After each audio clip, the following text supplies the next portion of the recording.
And mother కి సంబంధించిన videos కూడా మనం చూసాము. ప్రణీతాని ఇష్టం వచ్చినట్లు తిట్టారు అని చెప్పి కూడా చెప్తూ ఉన్నారు. మరి అసలు ఈవిడ వర్షన్ ఏంటో కూడా తెలుసుకుందాం. అమ్మ, మీరు ఇష్టపడే పెళ్లి చేసుకున్నారా? అంటే ఇష్టపడే పెళ్లి చేశారా మీ అబ్బాయికి? ఇష్టపడంటే ఆయన ఇష్టపడ్డా అన్నాడు. నేను అయ్యగారిని ఇట్లా అడిగినా వాళ్ళకి కుదరది వద్దని అన్నాడు. అయినా ఆయన కావాలి అని అన్నాడు. అంటే సరేలే వినట్లేదు కదా బాబు అని చెప్పి మేము కూడా మీకు నచ్చింది అమ్మాయి? ఇంకా నచ్చిందా అంటే మనకు బాబుకు నచ్చినప్పుడు మనం కూడా ఓకే చేసుకోవాలి కదా దాన్ని. సరే మేము కూడా ఓకే అని అనుకున్నాము. పెళ్ళికి బిఫోరే కార్డ్స్ అవన్నీ అయినప్పుడు కూడా ఏం గొడవ పడ్డారో అక్కడ ఇది క్యాన్సిల్ చేయి మమ్మీ వద్దు అన్నాడు. వద్దు అంటే కూడా నేనేమన్నాను కదా, సగం కార్డులు పంచినాము, వాళ్ళు మనకు వచ్చిపోయారు, మనం వాళ్ళ ఇంటికి వెళ్ళినాం నాన్న, ఇంకేదో ఒకటి సదురుకుంటే పోతుంది, ఎవరో ఒకరు కాంప్రమైజ్ కావాలి, దీంట్లో గొడవ పడితే కాదు కదరా, ఇంత దాకా చేసినాం కదా అని నేను చెప్పాను. చెప్పి ఈ మాట చెప్తే ఇక ఆయన సైలెంట్ అయిపోయాడు. అప్పుడే ఆయనకు నో అన్నప్పుడు నేను గమ్మునుక్కుంటే అయిపోయేదేమో, నాకు ఇక్కడ దాకా రాకపోనేమో, కానీ అది ఆ రోజు అట్లా చెప్పాను. ఇంకా సరే అది అయిపోయింది, పెళ్ళి జరిగిపోయింది. ఇంకా సంబంధించి ఒక వీడియో కూడా బయటకు వస్తుంది. మీ కోడల్ని ఇష్టం వచ్చినట్టు బూతులు మాట్లాడడం కావచ్చు, తిట్టుతా ఉన్నారు కదా, మీ మనవరాల్ని కూడా తిడుతూ ఉన్నారు. మరి అందులో ఎందుకు? మనవరాల్ని నేను ఎప్పుడూ తిట్టలేదు. చిన్నగా ఉన్నప్పుడు 3 months నుంచి కూడా ఆమె అక్కడ సోలాపూర్ పోయింది చదువుకోనికి.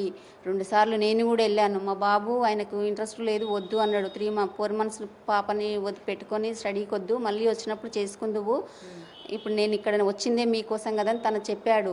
చెప్పినా కూడా స్టడీ అనేది మళ్ళీ రావచ్చు రాకపోవచ్చు కదా, టైం ఇప్పటికే ఆమెకు చాలా 5-6 ఏళ్ళు డిఫరెంట్ అయిపోయింది. ఆ స్టడీలో ఆమెకు రాలేదు, సీట్ రాలేదు.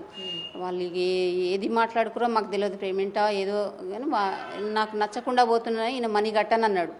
సరే మేము గోల్డ్ అమ్మేసి కడతాం, మొత్తం గోల్డ్ అమ్మేసి కట్టుకుంటామని వాళ్ళ ఫాదర్ చెప్పిండు. సరే లేదు, చదువు అంటే అది ఎప్పటికీ అవసరం కదా, లైఫ్ లాంగ్. మా పిల్లలు కూడా చదువుకున్నారు, మేము చదువుకోలేదు, మా పిల్లలు చదువుకున్నారు, వాళ్ళ కాళ్ళ మీద వాళ్ళు బతుకుతున్నారు మంచిగా. అయితే మేము కూడా ఏం చెప్పలేకపోయినాం, ఈయనకు చెప్పలేకపోయినాం, వాళ్ళకు చెప్పలేకపోయినాము. ఇంకా ఓకే, ఆమె సోలాపూర్ వెళ్ళింది. తర్వాత నన్ను రమ్మన్నారు, పంపడానికి ఈయన రాను అన్నాడు మా బాబు. ఇంకా సరేలే, వాళ్ళు పాప ఉంది కాబట్టి వెళ్ళి వచ్చినా, మళ్ళీ ఇంకోసారి కూడా వెళ్ళి వచ్చినా, 2 సార్లు 3 సార్లు అక్కడ కూడా వెళ్ళినా. వచ్చిన తర్వాత కూడా పాపని నేను వెళ్ళి 2-3 సార్లు చూసి వచ్చిన తర్వాత మా బాబు ఉంది కదా, కొంచెం ఆమె కూర్చునే టైప్గా అయ్యింది. అయినాక ఇక ఊరికే వాళ్ళ ఇంటికి ఏమొస్తాం నాన్న, నువ్వు వెళ్ళి తీసుకురారా అంటే వెళ్ళి తీసుకొచ్చాడు. ఫస్ట్ వాళ్ళ మదర్కి కాల్ చేసి వెళ్ళి తీసుకొస్తే ఆమె ఈ టైంకు వీడియో కాల్ చేస్తుంది, ఆ టైం వరకు నువ్వు పాపని తీసుకొచ్చి ఈడ్చిపెట్టుకోవాలి అని అట్లా కండిషన్స్ పెట్టి పంపించేది. సరే ఆ కండిషన్స్గానే ఆమె తిడుతుంది, మీరు తీసుకుపోయారని చెప్పకుండా నేను పంపిస్తున్నాను, ఆ టైంలోపు రావాలి అంటే ఆ టైంలోపే అట్లా తీసుకొచ్చి దించొచ్చేది మా బాబు, మేము ఆడిపించుకునేది. మళ్ళా తర్వాత మొన్న పాప 2 years అయింది. ఇంకా ఆమె ఇక్కడికి వచ్చింది, వీళ్ళు ఏదో మాట్లాడుకుందాం, 2 years టైం అడిగిందని చెప్పాడు కదా ఇందాక, ఆ టైము అయింది మామయ్య, ఇంకెన్ని రోజులు వెయిట్ చేయాలని కూడా అడిగాడు. అడిగితే ఇంకొక 2 months ఆగును సికిందర్, ఇక ఇన్ని రోజులు ఆగినావు, ఇంకా 2 months ఆగని చెప్పిండు. అప్పుడు పాప తను ఇక్కడే వచ్చి ఏం ఎగ్జామ్స్ నాకు తెలియదు అది ఇక అని చెప్పి పాపని తీసుకొచ్చి వాళ్ళ ఫాదర్ ఉండి ఫోన్ చేసిండంట, పాపని తీసుకెళ్ళండి, మీరు మీ దగ్గర ఉంచుకోండి అంటే, సరే మామయ్య నేను వస్తా తీసుకొచ్చుకుంటా అని చెప్పిండు. లేదు నేను డ్యూటీకి వెళ్తున్నాను, వదిలిపెట్టిపోతా అన్నాడు. తీసుకొచ్చిండు, ఒక డ్రెస్ మీదే తెచ్చి వదిలేసిపోయిండు. నేను బట్టలు అన్ని డైపర్స్ అన్నీ కావాలి కదా, మళ్ళీ బాబుని తీసుకొని వెళ్ళి షాప్కి వెళ్ళి అన్ని సరిపోయాన్ని తీసుకొచ్చి. సరే అమ్మా, ఇప్పుడు మీ అబ్బాయి అంటే ఇక్కడ లేరు కాబట్టి తెలీదు, లేరు కాబట్టి తెలీదు, మీరు మీ కోడలికి తిండి పెట్టేవారు కాదా, ఇది ఒకటి చెప్పండి. నమ్ముతారా మేడం?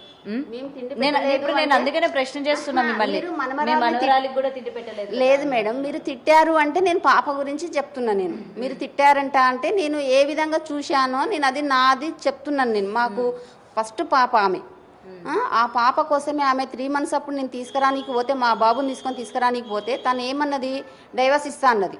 వాళ్ళ ఫాదర్ ఏమన్నాడు, కొద్దిసేపు ఆగిన తర్వాత ఆలోచించి మాట్లాడన్నాడు. అంటే 2 years అయినాక చెప్తా అన్నది. తను ఏమన్నాడు మళ్ళా, 2 years ఎవరన్నా చెప్తారా అమ్మ అన్నాడు. 1 year ఆగినాడు, 2 years ఆగడా అని అడిగింది. విన్నారు కదా ఇది మీరు, ఇది సరే అదంతా వీడియో రికార్డు కూడా ఉంది కదా మేడం. మేము ఏ మాట అబద్ధం చెప్పే అవసరం లేదు. పాప గురించి అడిగినావు, పాప గురించి ఎక్స్ప్లెయిన్ చేస్తున్నావు. అన్నం గురించి అడుగుతున్నావు కదా, ఆమె మా ఇంటికి వచ్చింది ఎప్పుడు, ఉన్నది ఎప్పుడు, పాపని నేను చూసుకున్నా, అన్ని సామాన్ తెచ్చుకున్నా. ఒక 3 days ఆగింది. ఆగిన తర్వాత తనే వచ్చింది, డైరెక్ట్గా వచ్చేసింది. 2 years రాలేదు కదా, ఆ 2 yearsలో తను వచ్చేసింది డైరెక్ట్. నేను మెట్ల మీద ఉండి పాపకు బనానా పెడుతున్నా, వచ్చేసింది. పాపతోటి ఆడుకుంటుంది. ఇక నేను ఏం మాట్లాడాలో నాకు కూడా ఏం అర్థం కాలే, పాప ఉంది కాబట్టి. ఇంకొచ్చేసింది, పాపతోటి ఆడుకుంది. ఇంక షాప్కి వెళ్దాం అనుకుంటున్నా, పాపకు కూడా నేను డ్రెస్ల కోసం వచ్చినా, పాపకు డ్రెస్ ఇప్పిద్దాం అనుకుంటున్నా అని అన్నది. ఇంకా ఉండనులేరా షాప్కు, నేను మొన్న తీసుకెళ్తేనే చాలా అల్లరి చేసింది, ఉండనులే నువ్వు తెచ్చుకోపో అని అన్నా. లేదు నచ్చితే దాన్ని కూడా ఇప్పిస్తాను. నేను ఏమనలేదు, స్నానం ఇట్లా చేయించి రెడీ చేసినాక ఇక తీసుకొని వెళ్ళింది. 10 days ఉంచుకొని అన్నారు. ఉంచుకోవడానికే ప్రిపేర్ చేసినాక నైట్ పడుకోకపోయినా నేను లేచి పడుకోబెట్టినా, ఉంచుకున్నా, అవన్నీ చేసినా కదా, చేస్తేనే ఉంది కదా పాప. మరి అట్లా చెప్పడం కరెక్ట్ కాదు కదా మేడం. కరెంట్ కట్ చేయడం, వాటర్ కట్ చేయడం అవన్నీ నిజం కాదా? ఎప్పుడంట మొన్న వచ్చినాక మరి ఉన్నప్పుడు వెళ్ళిపోవాలి మీరు ఇటువంటివన్నీ కూడా చేశారన్నారుగా. వెళ్ళిపోవాలని అనుకునే వాళ్ళము, మేము ఎప్పుడో వెళ్ళిపోవాలని అనుకుంటాం మేడం. మేము ఎందుకు వెయిట్ చేస్తున్నాం? పాప ఉంది కాబట్టి. ఆ రోజు 3 months రోజు తీసుకొస్తున్నందుకే ఆమె డైవర్స్ అన్నప్పుడే మేము లైట్ తీసుకునేటోళ్ళం.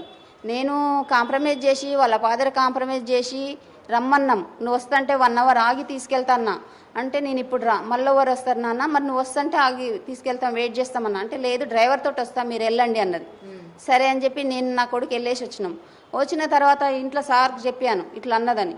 నువ్వు నన్ను తిట్టిండు, ఆమె డైవర్స్ ఇస్తాను అంత మాట చెప్పినాక నువ్వు ఎందుకు రమ్మని చెప్పి వచ్చినావు, ఇప్పటికి నువ్వే కారణమని తిడతాడు. పెళ్ళికి బిఫోర్ ఈయన చెప్పినప్పుడు నేను అప్పుడు కాంప్రమైజ్ చేసిన కదా, నువ్వే చేసినావు నాకని ఈయన తిడతాడు నన్ను. సరే అవన్నీ పక్కన పెట్టేసిద్దాం. అయినాక మళ్ళీ మొన్న వచ్చింది కదా, అప్పుడు ఒకసారి రాలేదు. 4 years అయింది అప్పటికి. సోలాపూర్ పోయింది, స్టడీ అయిపోయింది. ఈయన మాట్లాడుకుంటూ వాళ్ళ మామయ్య రమ్మన్నాడు. 2 నెలలు ఆగన్న తర్వాత మళ్ళీ వాళ్ళ ఫాదర్ ఒకసారి వచ్చి అడిగిండు ఇంట్లో. అడిగితే ఆమెకి ఇష్టం లేదు, నాకు ఇష్టం లేదు మామయ్య, ఇంకా ఏం చేస్తామని తను అడిగాడు.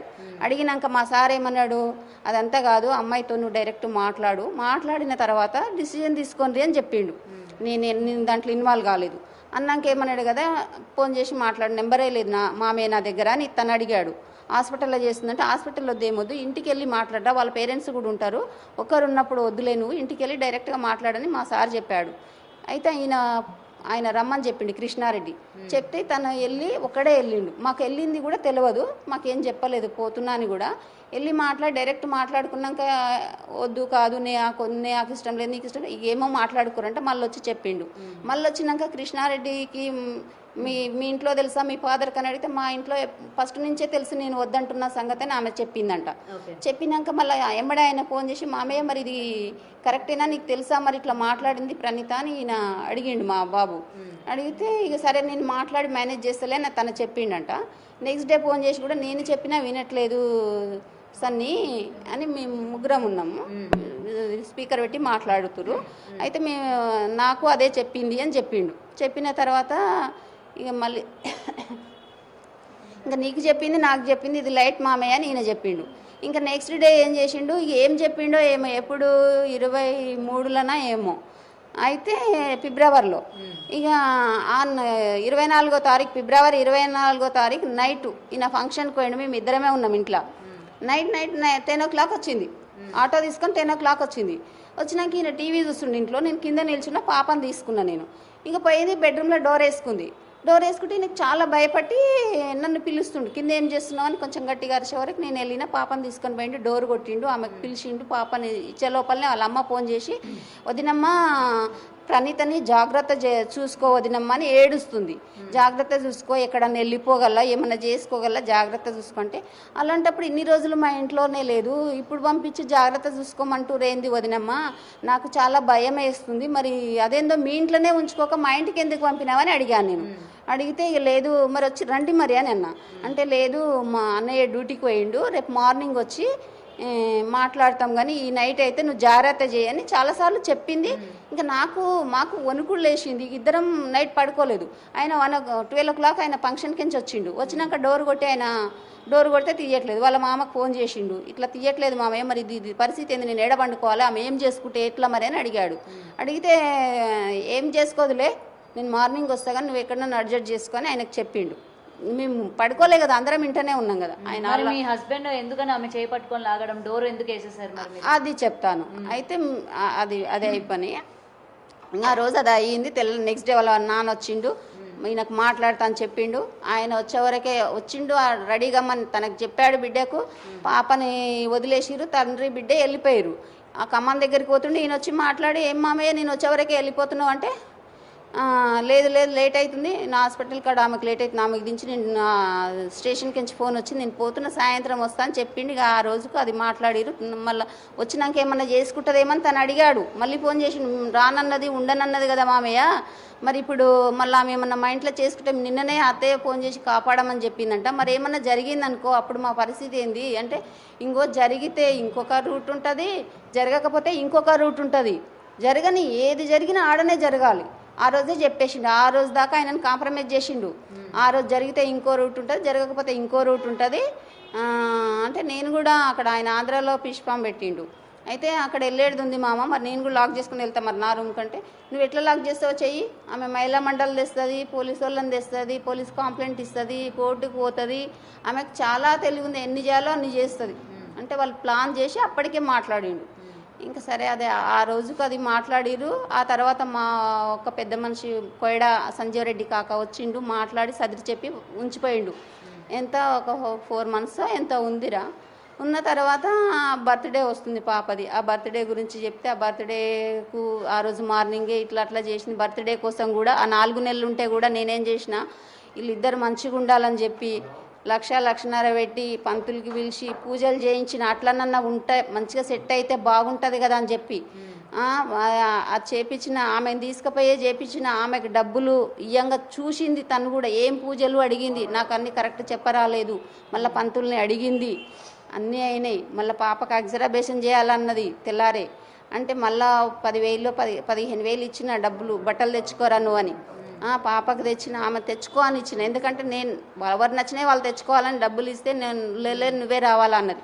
సరేలే అని ఆమెతో వెళ్ళి ఇప్పించిన, ఆమె నచ్చినాయే తీసుకుంది, అవన్నీ చేసిన, అక్షరాభ్యాసం చేయించుకొచ్చినాం. అది అయిపోయింది. అయిపోయినాక బర్త్డే కూడా అయ్యింది. బర్త్డే రోజు అట్లా చేసింది. ఇందాక చెప్పాడు కదా బాబు. ఇంకా ఇప్పుడు మీ ఇంటి దగ్గర అబ్బాయి లేరు కాబట్టి ఈ పరిస్థితుల్లోని మీ ఆయన గారు మా ఆయన అప్పుడు అది డోరేశారు. మేమేసింది కాదు మేడం, వాళ్ళ మదరు, ప్రణీత వాళ్ళ మదరు. అది ఆయన ఎందుకు లోపలికి ఆయన ఎందుకు వెళ్ళాడు చెప్తాను